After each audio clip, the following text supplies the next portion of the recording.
Aquí estamos de regreso antes de que usted vaya a ver los pasos de este martes. Vamos a abordar el segundo tema. El segundo tema se refiere a esta ley de empleo que de alguna manera ha promovido. Yo no tengo muy claro si el ciudadano Valdizón, que por cierto no tiene cabida en la Constitución para promover nada como ciudadano, o el partido líder, o el ciudadano Valdizón se asocia al líder cuando quiere y cuando no. Es una cosa curiosa de la perspectiva de comunicación.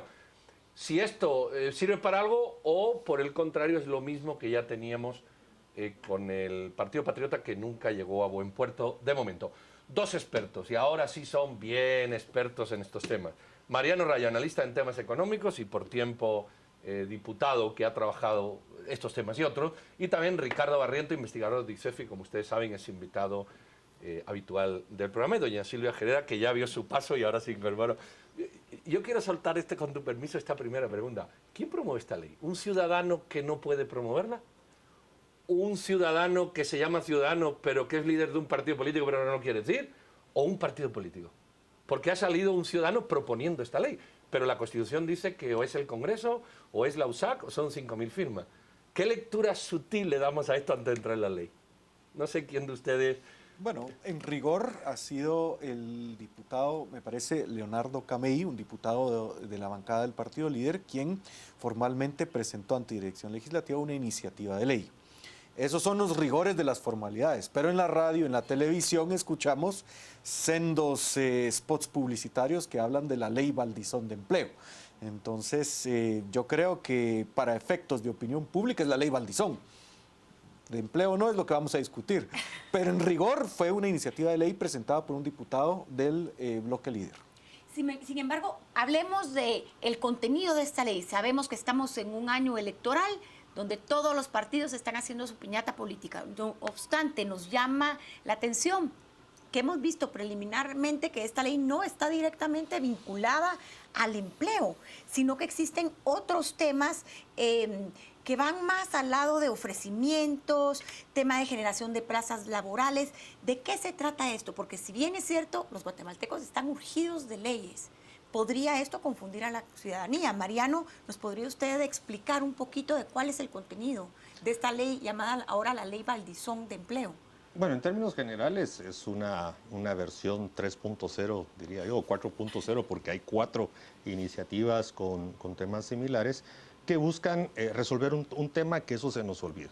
Guatemala, a finales del presente año 2015, tiene que honrar un compromiso que suscribió ante la Organización Mundial del Comercio y que se refiere a que se desmantelan varios incentivos que estuvieron vigentes hasta esta fecha del 31 de diciembre. Eso siempre se nos olvida.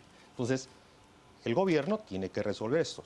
Los compromisos que hizo en el año 2011 ya vencieron, porque en la programación del gobierno como una política de Estado, una política pública, consideraban que esta legislación, no necesariamente estas leyes, debían haber sido aprobadas en finales del 2013, tener una revisión por parte de la Organización Mundial del Comercio para ver si se cumplía con los compromisos adquiridos y bueno, y dejar después que finalizara y se cumpliera el 31 de diciembre de 2015. Esa es la génesis de todo esto. Ahora bien, la legislación lo que busca también es actualizar algo que también se nos olvida. Yo le recuerdo que en el año 89, como política de Estado, empezamos la apertura de las fronteras, de nuestros mercados. Y es por eso que se generan 2 iniciativas, la 2989 y la 6589, las cuales están aún vigentes y que en muchos de los casos nos hemos quedado rezagados. Como política de Estado en los años 90, abrimos las fronteras tanto para importar como para exportar. El mundo aceleró sus procesos, actualizó su legislación y hoy vemos discusiones como que si fuéramos un país autarca, como que si no estamos en un mundo globalizado, como que no nos damos cuenta de lo que está pasando alrededor. Y bueno, estamos en una situación en que el tiempo se nos está acabando, no hemos renovado, no hemos actualizado. El resto de países, incluso El Salvador, México, Honduras, para poner solo el área mesoamericana, han actualizado, están listos para competir y solo dejo el último nuevo riesgo que se nos viene encima, el TPP, el Tratado Transpacífico, que le va a dar ventajas mucho mayores a la que hoy estamos discutiendo aquí a países que compiten con los mismos productos como los guatemaltecos, como es Vietnam, como es Camboya, como es Malasia, y entonces nuevamente en esta visión cortoplacista de creer que somos un país autarca, vendrá a los Estados Unidos, le brindará una serie de privilegios adicionales a estos países y nuevamente vamos a sufrir un rezago si no resolvemos de alguna manera estos grandes retos. Claro, ¿por qué no se vende así? Si es así. Sí, ¿por qué el gobierno ya dice, miren, en 2015 tenemos un compromiso que resolver, ni ley de empleo, ni ley de competitividad, sencillamente es un compromiso? Lo que pasa es que el compromiso es cumplir con una prohibición que Guatemala aceptó ante ante la Organización Mundial del Comercio, y es que las exenciones del impuesto sobre la renta a la actividad exportadora son consideradas subvenciones prohibidas. Así es que nuestro compromiso es eliminar exenciones.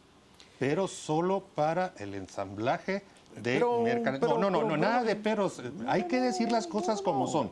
Es para solo un componente específico de la exportación. Supongamos sea uno, sea varios, hay una parte que hay que suprimir o un todo. Hay exenciones del impuesto sobre la renta para la actividad exportadora que son consideradas subvenciones de prohibidas. bienes industriales. Ahora, pero hay que aclararlo, Ricardo, porque si no lo aclaramos, empiezan esas generalidades que entran por los debates. Bueno, has estado hablando. No, es que interrumpiste. No, es que estás diciendo cosas que no son correctas. No. Centrémonos entonces, por favor, Ricardo, en tu opinión. Y yo creo que podemos ordenar el debate. Bueno, la idea detrás de esta ley, que me parece totalmente anacrónica, y ahí estamos de acuerdo, es eludir la subvención prohibida, eludir la prohibición, ampliando la exención, además de este tipo de exportaciones, a ventas en el mercado doméstico, es decir, ampliar la exención. Y probablemente en temas formales esto pueda salvar el problema ante la Organización Mundial del Comercio. El problema es que no nos traguemos la píldora, que es como de este tamaño, que de esta forma vamos a generar plazas nuevas de trabajo, ¿verdad? Entonces, yo creo que en términos formales podemos salvar el cumplimiento del compromiso asumido ante la OMC. Pero eso no quiere decir de que esta ley en realidad sea una gran promotora de empleos. Y ahí hay que hacer la división. Pregunta. Sí. ¿Cómo afecta a los ciudadanos de a pie esta ley? Porque si vemos claramente, hay vallas muy subliminales o muy directas donde dice Guatemala necesita un líder que dé empleos. Y vemos esta ley que sale al mismo tiempo. Entonces, estamos hablando de ofrecimientos de campaña, pero el guatemalteco de a pie, el televidente que nos ve, se pregunta ¿cómo me afecta a mí? ¿O cómo me beneficio? ¿O qué tiene que ver con el ciudadano común, Mariano? Bueno, básicamente tiene que ver con el riesgo que hay, y de que de hecho ya está sucediendo, en el cual algunos inversionistas, al ver que no hay certeza jurídica en Guatemala, pero sí se las está otorgando Nicaragua, sí se las otorga El Salvador y Honduras, entonces deciden en este tipo de industrias ligeras, que son muy fáciles de desmontar y montar en otro lado, pues bueno, cierran estas empresas, se van a otros lados y esas personas que hoy están empleadas en esos lugares, pues pierden su empleo. Pero eso probablemente el tema no es tanto la discusión para generar nuevos empleos, sino por lo menos tenemos que ver cómo garantizamos lo que tenemos en este momento. Eso es un punto común. Pareciera que no hay certeza de generar más, pero se puede mantener lo que hay. O sea, que ya no es una ley que genera empleo. Digamos que es una ley que en el mejor de los casos lo mantiene. Pero hay una cosa que yo no entendí bien. Es decir, si quitamos los privilegios, vamos a decirlo así, hay un riesgo, dice Mariano, de que estas industrias ligeras se vayan a otros países. ¿Significa que esos otros países sí tienen privilegios y el compromiso con la OMC solo es nuestro? No, ahí hay que aclarar. Por ejemplo, a un país con un desarrollo inferior al guatemalteco como Nicaragua, ellos todavía tienen salvaguardas. Lo mismo sucede con Honduras. No es el caso de El Salvador, no es el caso de Costa Rica, no es el caso de Panamá. Entonces, sí hay que diferenciar esa parte. Que hay países que resolvieron por tener niveles de desarrollo relativos inferiores a los nuestros, como Honduras y Nicaragua, que lograron extensiones. Hay otro tema que también hay que aclarar. El tema de dar o no dar algún tratamiento especial, a un régimen especial a las inversiones, tiene que estar ligado a tema de exportaciones. Ahí es donde está el compromiso que tiene OMC, o si no, no sería la Organización Mundial del Comercio. Está íntimamente ligado a las exportaciones. El tema de ventas en el comercio, en el mercado interno, es aparte, tema que no forma parte de este compromiso. Entonces, los países pueden resolver temas de ventas en el mercado interno en la manera que mejor lo considere. Hay un principio básico que también está subyacente a todo esto, es no dar un tratamiento especial que sea muy diferente al tratamiento que se le da al tema nacional. Ok, una cuestión, amén de lo que quieras decir, Ricardo. ¿Tú estarías de acuerdo con mantener lo que hay? Porque pareciera que la ley amplía. ¿Podría ser una solución solo para los que ya se benefician? Yo coincido con Mariano que probablemente el objetivo que se alcanzaría es retener los empleos que esta industria ligera pueda estar teniendo. Ahora, lo que sí es cierto es que lo que hacen estas leyes es que extienden la cobertura de las exenciones a operaciones del mercado local. Y eso es lo que ciertamente hace que el costo fiscal, los impuestos que se dejarían de pagar, sea más grande. ¿Por mercado nacional? Por mercado nacional. La SAT lo estimó el año pasado con cifras de 2012 en 1.300 millones de quetzales. Un cálculo actualizado da como mínimo 1.800 millones de quetzales. Como pérdida fiscal. Y ese es uno de los puntos que se debe debatir. Si el Congreso de la República decide aprobar esta ley, entonces viene un tema. ¿Será que, en primer lugar, cuántos empleos son esos? ¿Será que realmente vale la pena 1.800 millones de quetzales que no vamos a tener más en el fisco? No estoy diciendo que sí o que no, pero ese es uno de los temas que hay que sopesar. Y lo otro que yo quiero plantear es competir con Nicaragua porque está ofreciendo cada vez privilegios fiscales más agresivos. ¿Es la mejor la forma más sana en que podemos competir como país? A ver, Mariano, hablabas de certeza jurídica, certeza en el pago de impuestos, pero yo creo que a los inversionistas les interesa certezas en nuestro sistema judicial que totalmente carecemos y que esta ley no va a arreglar.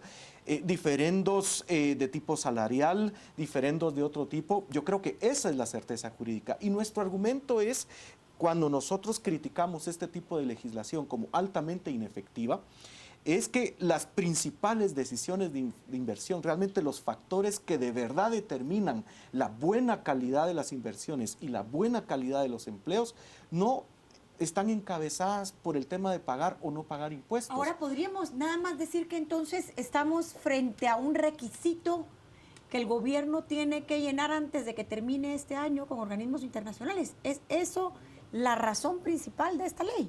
Bueno, yo creo que no es el gobierno. Yo quiero recordar, yo no me he referido a las especificidades de las dos iniciativas que están presentadas, porque ahí sí voy a diferir un poco, porque ya las nuevas versiones tienen plazos acortados a los que en algún momento criticó Ricardo y algunos otros.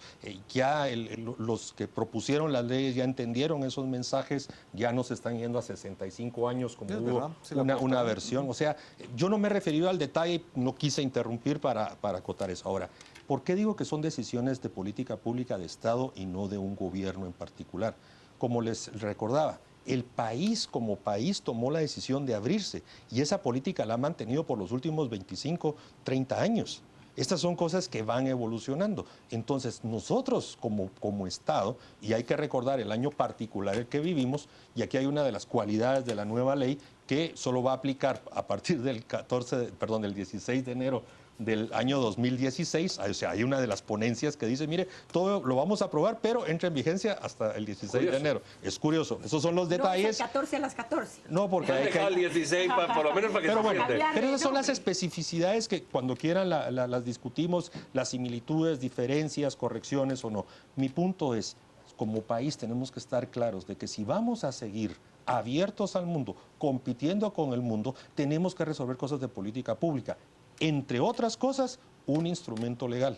Y ahí comparto, no es el principal el tema de los impuestos para los Quedan 30 segundos, pero lo mismo que Mariana ha dicho, mi punto es, y digamos que ha redondeado, tu punto. Yo creo que si se tratara de retener algunos empleos, esta ley es demasiado, es excesiva, especialmente en el artículo 4. Es para beneficiar a empresas que no tienen nada que ver con el impuesto. Yo creo que los objetivos deberían ser muy claros, creo que Mariano los ha descrito y deberíamos limitarnos a eso. Una política integral de atracción de inversiones no empieza con privilegios fiscales. Bueno, yo creo que debates de altura se ven pocos y este es uno de ellos. Muchas gracias porque con la complejidad ustedes lo han redondeado tan bien que hasta yo me he enterado, que ya es aclararlo. Nos hemos enterado de que nos están tomando el pelo. No, Pedro. lo que nos hemos enterado es que ninguna ley genera empleo, pero que sí se puede llegar a un punto de política pública en el que se puede mantener lo que existe sin a lo mejor desparramar estas cuestiones que hay, pero creo que hay unos puntos de convergencia interesantes que se puede ver. Mariano, muchísimas gracias por estar aquí.